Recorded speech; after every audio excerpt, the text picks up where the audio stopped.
Hello, hello, hello. This is Gresh from the I Am CEO podcast, and I have a very special guest on the show today. I have Chris Cade of the Miracle Store. Chris, it's great to have you on the show. It's great to be here, Gresh. I'm looking forward to serving you and your audience. Definitely looking forward to having you on. And before we jumped in, I want to read so you can hear a little bit more about all the awesome things that Chris is doing. And Chris is the founder of the Miracle Store, an inspirational online store where you can get uplifting shirts, hoodies, and coffee mugs with positive quotes on them. 10% of the profits help women and children rise up from domestic violence. Chris is also a certified Firewalk Instructor by Sundoor's Peggy Dillon. She taught Tony Robbins how to firewalk. He swum with the wild dolphins in the Bahamas, bent spoons with Monroe Institute. Have you heard of the CIA's Stargate program? Left a six-figure job to become an entrepreneur, and he is a grateful full-time single father. Chris, great to have you on the show, hear about all the awesome things you're doing. Are you ready to speak to the IMCO community? Yeah, let's have some fun. Awesome. Well, let's do it then. So to kind of kick everything off, I wanted to hear a little bit more about what I call your CEO story. We'll let you get started with all the awesome work you're doing. Yeah, it's a very long story spanning 15 years. I will spare you and get it into the short version, which is in 2006, I was married, had a kid, corporate life, or kid on the way, I should say. But I wasn't really a great partner, honestly. And so my partner would bring up relationship issues and I'd listen for like 2 hours, think it's all done, pick up the rug, sweep it under, and pretend like there was no problem. And she just got sick of that and eventually said, look, get a spiritual path or a divorce lawyer. I didn't like either one, but I went to the bookstore really reluctantly, looked up books, found one I liked on spirituality, started reading, found I liked it, and then started reading more books. And that dove me into spirituality. And then as that unfolded, I realized I really wanted to be of greater service to the world. I was working for Hitachi at the time as a product designer. And so it was a great job. As you said, 6 figures, great pay, like work from home, no stress, low oversight, like the perfect job. But I wanted to be of service more. So I started learning how to do this online marketing thing a little bit, mostly initially to try and make more money to get out of the corporate world faster. But then I started liking making a difference. And so spirituality and entrepreneurship took off. And then in 2009, I told my employer, look, I'm heading out. So, if you have to lay someone off, make it someone else, make it me instead of someone else. Mm-hmm. And they came back and offered me a promotion, which I turned down. And then they let me go and gave me a package and all that. And, it was all good terms. I was the only one laid off in my entire side of the company. It's a whole profitable division, but they just did it as a service to me. Absolutely. Well, I appreciate you for sharing that. And I think that, we all kind of go through the journeys in life and the things that we, wish would go on a certain way. But sometimes I feel like we all end up where we should be. And I appreciate you for sharing that, because I think so many times when you're through that, I guess in between time, or you're not sure exactly where to go or what to do, it helps so much to kind of hear, stories of people that are able to kind of go through and find themselves and feel like they are able to be of even service and mission towards themselves, but other people as well too. Yeah. Awesome. So I know I touched on it a little bit on what you can find at the store. Could you take us through a little bit more of what we can find there? And of course, like the deeper mission that you have as well too, in relation to the store. Yeah, well, what really unfolded is, I'd go off to these spiritual retreats and then come back and like 2 weeks later start to get back into my old habits and patterns. And it's like the growth that I really wanted to hold on to wasn't sticking. And so I thought, what if I had reminders in my life that could help me go back to that moment, help me anchor in what I want to live, how I want to be. And so that's really what started the Miracle Store, was my own desire to have something, coffee mugs, things like that I could just drink from every day and be reminded. And then I thought, well, that's great that I'm serving this spiritual community. And I realized I could sell that and help other people with the same challenge. But what about all the people who don't care about personal growth, who don't care about spirituality, don't care about mindfulness? They're just trying to get by at the end of the day. They're having a bad day, whatever. What could I do for them? And so I thought, well, if I have things like also shirts, hoodies, stuff like that, where when I'm out in the world and someone's having a rough day and they pause and they look up and go, oh, believe in miracles. I need a miracle right now. And they actually pause and think about it. It can change the course of their day, to be more positive, to let go of things, to step more fully into just kind of finding a little bit of peace in their life. And so even if they're not going to go out and buy the shirt, even if they don't even remember the shirt. The opportunity to change someone's life or their day was really important to me. And so those were kind of the two big pieces of the mission for the Miracle Store, which ties into your question about what can you find. Mostly mugs, shirts, hoodies. There's a few other things here and there, but really it's about how do we change our lives from the inside out? Mugs, looking in the mirror, change our mindset, change our actions, and then changing the world from the outside in. Other people, how do we affect them so that their inner world can shift as well? And then the third piece of the mission, which you touched on as well, is that we do donate 10% of profits to help women and children rise up from domestic violence, because that is such a huge challenge in our world right now, and even more so during the pandemic. Domestic violence is up by 30%. So people are finding they don't have a way out. So anything we can do to help them get out, as well as maintain a positive mindset when they are out, it's close to my heart. So those are, the three things, as well as what you can find there. Yeah, I appreciate you sharing that, Chris. And I think so many times, like I love that you bring light to that, because I think, especially like you said, like during the pandemic, it's been a trying time for so many reasons, but especially for that, just because there isn't the way out. You're not going to work. You're not going to all these places where you had somewhat of an escape, that is becoming people that are trapped, in the situations that they are. So I appreciate you so much for having that, as a part of like what you're giving to. But I think too, like we also sometimes forget the effect that we can have on other people's lives. So I love that you kind of talked about, wearing the t-shirt, and not only can it help you out when you're wearing it, it reminds us of that, but also while we're wearing a t-shirt or drinking out of a mug or whatever we might be doing, there's somebody else that might see that and be having a terrible day, and they see that, and it creates an entirely different environment and energy for them. And I think so many times we forget about the ripple effects that we can have on other people's lives as well. Yeah, that's what it's all about, because we are limited in how much we can show up, how much time we have, even how much we can duplicate ourselves. I mean, even you with your podcast, you can reach tens of thousands, hundreds of thousands, millions of people. That will still be limited until those people who are watching take what we talk about, take what you teach and share, and move that beyond, so that instead of being tens of thousands or millions, it can move to tens of millions and so on.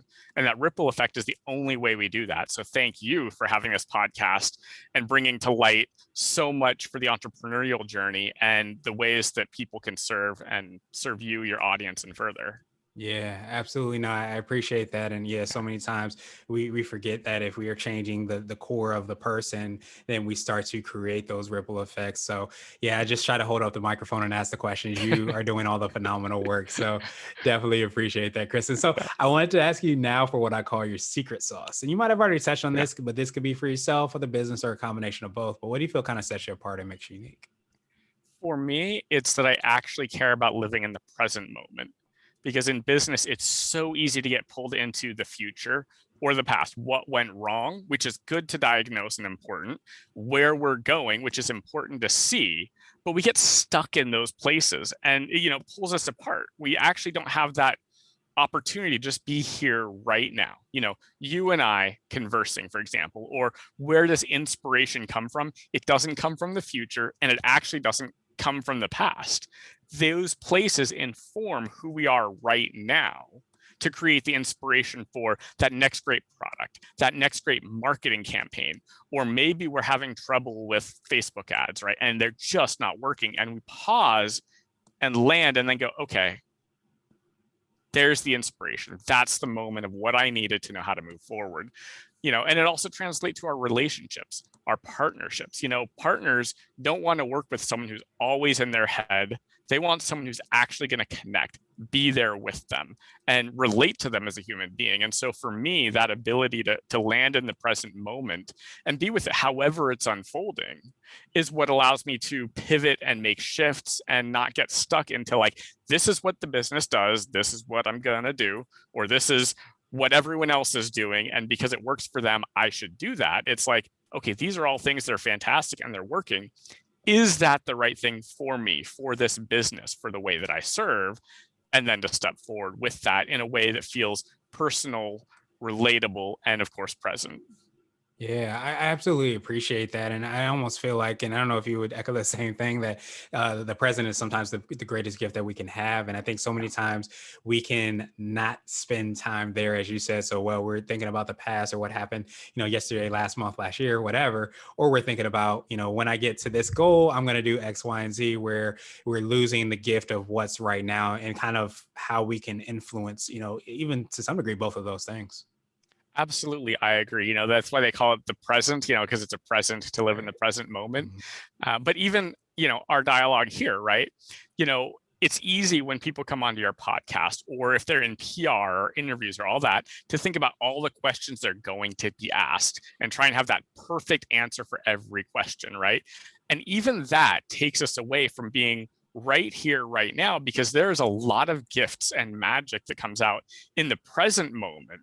And when we actually can land here, we are actually can be very amazed by the answers that we give. And they're not usually what we expect or what we think is going to come out. We're like, where did that come from? It's like the present moment, because that's what either the host needs to hear or the audience or even the podcast speaker needs to hear in a certain given moment. So the present moment for me really is that gift of something new and unique being created that won't happen if we're stuck either in that future or the past.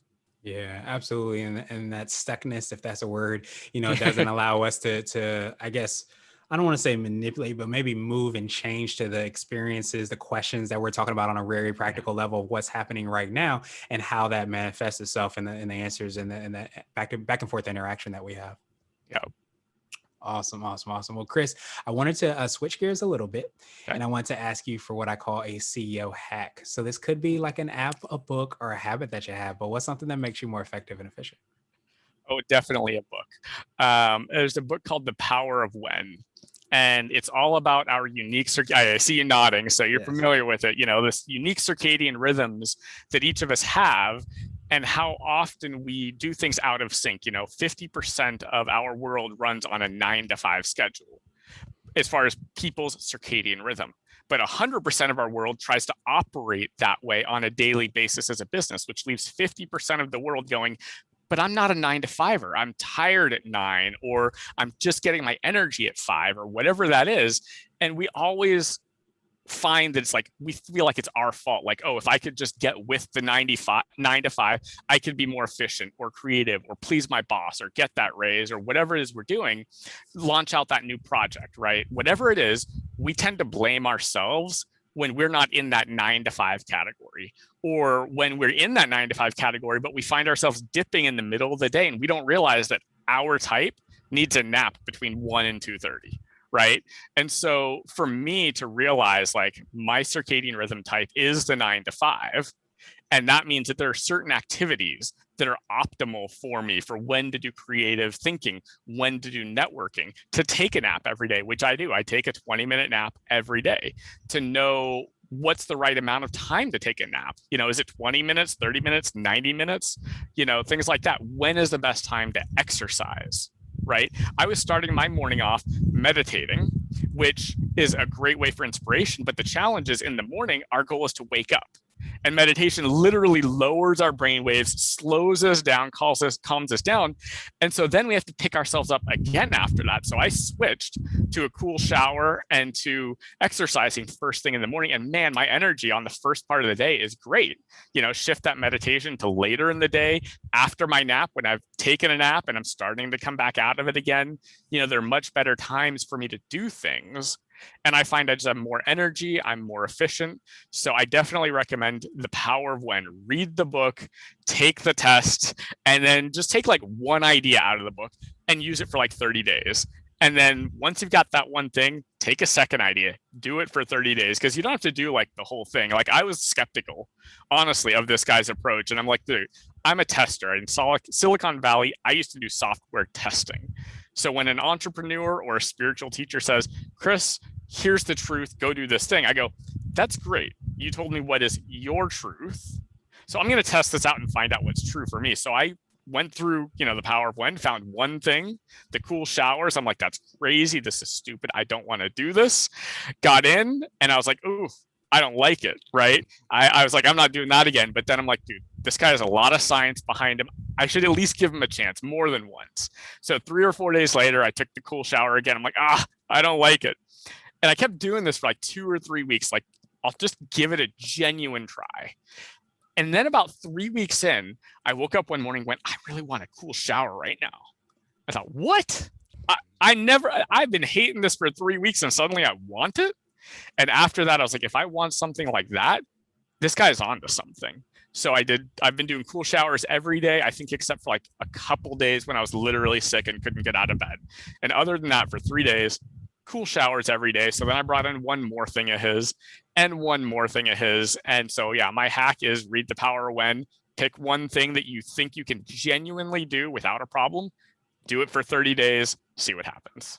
Yeah, I definitely appreciate that, and that book, of course. But I love even the hack within that, which is, I think, trying things out and seeing how they work, because I think so many times we don't realize how through life and through the world we can become conditioned to stick into these pegs because we've been told that we need to do that, and we never ever venture out and try anything else out, to know that maybe it does work better to have that cold shower, to know that maybe we should be working on a entirely different schedule because this is exactly what works best for us. But I love that kind of testing mentality as well too that you talked about from Silicon Valley, because I think if we have that mentality, we are always kind of optimizing our lives, our businesses, so many different aspects to try to be our best selves, which is ultimately what we should be trying to do. Yeah, you used one of my favorite words, which is optimizing. That's the key to growth. That's the key to being a great CEO, leading a great company, and making a difference in the world, is not accepting the status quo. No matter how great you're doing, there's an opportunity to land in the present moment, see what's true, and then use that as a launching place to optimize and see how can the systems improve, how can our processes, how can our people improve, is there technology that'll help us reach more people faster, greater leverage, all these kinds of things. So I love that you honed in on optimization, because that's huge when we're trying to lead and step up into the best version of ourselves and our companies. Yeah, and even create, more impactful solutions as well too, because we never know how something could be better in our lives and in the world and our organizations if we don't try. So I absolutely appreciate that hack. And I wanted to ask you now for what I call CEO Nugget. So this could be a word of wisdom or a piece of advice. It might be something you would tell a client, or if you hopped into a time machine, you might tell your younger business self. I would say, if I were going to do my younger business self, I would say don't leave the corporate world so early. Have a little bit more of a cushion before I left, because those first couple of years, those were tough, figuring out who I wanted to be as an entrepreneur and how to show up. So the time machine would take me to a stronger financial platform before I launched. And yet at the same time, that leads into what I think the real nugget is, which is pursue the truth, right? Because all these things we're talking about, the present moment, optimizing, becoming a better CEO, it only happens when you're really honest with yourself about who you are, what your strengths are, where your challenges are, in your team.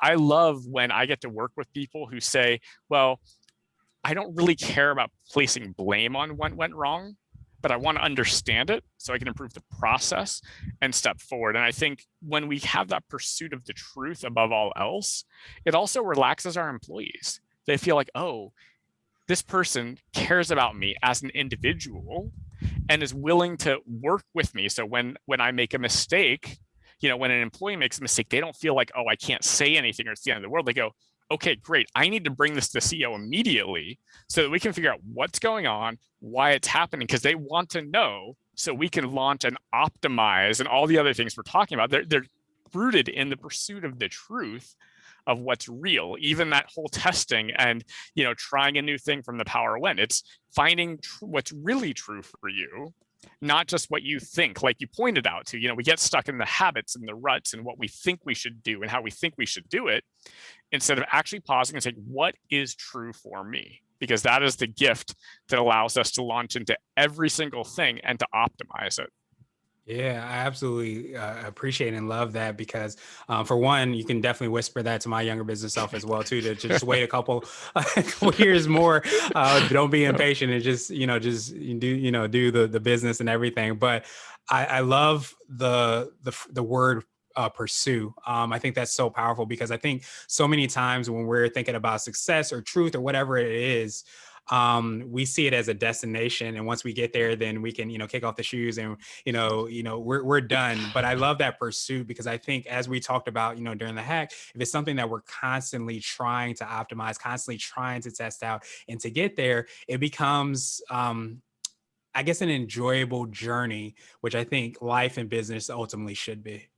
Agree 100%. It is about the pursuit of happiness, not the acquisition of it. Mm-hmm. And a bunch of studies have gone down that route to show us that, like, the things we think will make us happy rarely do. And what does make us happy are things like giving. That's one, being grateful for what we give is one of the biggest indicators of a person's happiness. And that's not a done. We're never done giving. We're never done serving. So that process, that pursuit of happiness, that pursuit of the truth, that pursuit of anything is what actually brings us the joy and the fulfillment that we're seeking. Yeah, absolutely. And it's definitely something that, once we start to understand, we could kind of lean more into it, and definitely, to be able to give and know that we can give in so many different ways, whether it be financially, whether it be a percentage of our business in terms of like what, the revenue that comes in as you've been able to do, or potentially our skills or our talents. There's so many different ways to kind of do that. And it becomes exciting because it's just a really great place to be when, you can give your talents and your gifts and resources to help others. Yeah, and that's what got me started on the entrepreneurial journey to really want to make a difference. Was I was sending out these emails and I was just thinking about making money while I was in the corporate world, fill up my 401k, retire early. Like, I was really not in a service mindset, but people started replying saying, "Thank you. This made a difference in my life and my day." I'm like, whoa. And I got enough of those. I was like, I like this. I want to make a difference. Like, this feels more real than anything I had done. And so it is that cycle of service and gratitude that really woke me up. And so what you're speaking is such a powerful truth that if people really get this whole concept of service and the pursuit of what we're talking about, it changes everything. Yeah, absolute game changer. I would definitely agree with that, Chris. And so I wanted to ask you now my absolute favorite question, which is the definition of what it means to be a CEO. And we're hoping to have different quote unquote CEOs on the show. So, Chris, what does being a CEO mean to you? I'm going to land with that for a minute because I was not thinking ahead to questions. Being a CEO, what does that mean to me? It's very much about serving from a leadership position. There's a lot of ways to serve, and it's so important that people find the way that serves them to serve, right? I kind of, did a thing there, but, to really figure out, like, is your way of service on the ground, like boots, like, distributing, like, packages to people? Is it being in the Peace Corps? Is it being an employee that's, on top of the finances of your organization? Is it being in marketing, right? There's so many ways to serve. And for me, it's serving from a position of leadership where I really become, I take ownership of everything that's produced in the organization from anyone, even if I don't know their name, it doesn't matter. The point is I take ownership of all of that and I lead the culture of the company, right? From a place of service. So it really is to serve from that place of leadership. And even though I'm kind of using these top-down sort of viewpoints and even the physical gestures for those who can't see me and are listening on the audio version of the podcast, it's not a top-down way of thinking. Okay. It just means that when something comes through me and I become aware of it, aware of a way to serve, aware of a way that the organization can improve, or as we've talked about, optimize, then I'm making sure that gets to everyone who needs it. Right. So the CEO doesn't have to be the hierarchical number one top person. But that CEO does need to take responsibility and ownership for serving the whole organization to make sure people have what they need. And anytime we hear that that's not happening, it's up to us to, again, serve, lead with heart, connect, and really inspire the rest of the organization to do what they do best and serve in their most optimal ways. Yeah, I absolutely appreciate that, that holistic definition, because I think so many times we can get caught in titles and I'm this title, you're not this title. But when we really look at leadership as far as being like kind of like those, those gifts, those opportunities, experience to lead, I think we all can be leaders in some form or fashion. And it's our responsibility to be able to be leaders of service to, the greater good. And I think once we start to understand that we all have these things, these gifts, these talents, whatever it might be, and however people might, quantify it, I guess you can say, you have the ownership of those opportunities and those gifts to be able to make the world a better place. And I think when we can get in that mindset, it allows us to really make that impact in any title, position, shape, form, or fashion that we have that's before us. Absolutely. Great way of summing it up. Thank you. Thank you. Thank you. I definitely appreciate that, Chris. And I appreciate your time even more. What I wanted to do is just pass you the mic, so to speak, just to see if there's anything additional that you can let our readers and listeners know. And of course, how best they can get a hold of you, find out about all the awesome things you're working on. Yeah, well, I still say pursue the truth. Like that above all else. If you just do that one thing, and also go back and read The Power of When, like from a functional perspective, power when, from an inner perspective, pursue the truth. Those two will be such game changers that you won't recognize yourself or your business a year from now. So definitely pursue those things. As far as reaching me, getting in touch with my business, themiracles.store is the best place online to do that.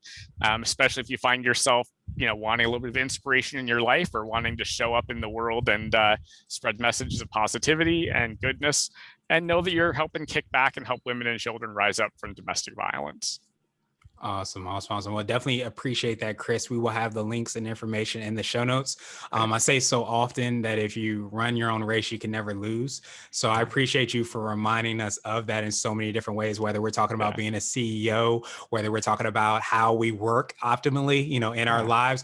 If you stay in tune with what that is and you lean into that, then you have an opportunity to win. So thank you so much for embodying that, reminding us of that. And I hope you have a great rest of the day. Right back at you. Grateful to be of service, and have a wonderful day.